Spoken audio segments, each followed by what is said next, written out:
What is it about Ash Wednesday that resonates so deeply with people that even those who don't go to church on a regular basis are compelled to return and be reminded of their own mortality and marked with an ashen cross on their forehead?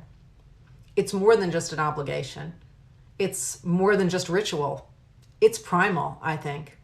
This is a spiritual practice that really calls us back to our core, that pulls us away from all the worldly distractions that keep us occupied and gets us back to the truth that we usually want to avoid.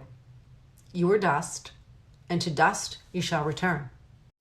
Today, marked with the somber sign of our faith, we go out into the world and bear witness to our broken humanity for all to see. And this cross on our forehead is not meant to just be a temporary outward symbol. It's meant to leave an imprint on our soul, a spiritual tattoo, if you will. Something that will last long after the ashes have faded, and even beyond the 40-day course correction that we know as Lent is complete. Because real transformation cannot be skin deep. It has to go much deeper than that if we want to really, truly change our lives and ourselves. Rend your hearts, not your garments, we hear in today's first reading. And it reminds us that the sacrifices and prayers of the season will clear a path for us, but we can't stop there, not if we want real transformation. God wants nothing less than our hearts broken open so that God can find a resting place there and make us whole.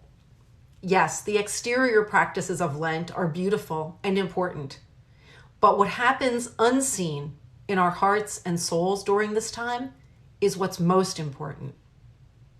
What plans do you have for Lent? Are you focusing on giving things up, exterior sacrifices, or are you working on something interior? The first is challenging. The latter can be downright intimidating. And yet that's what we're called to try to do.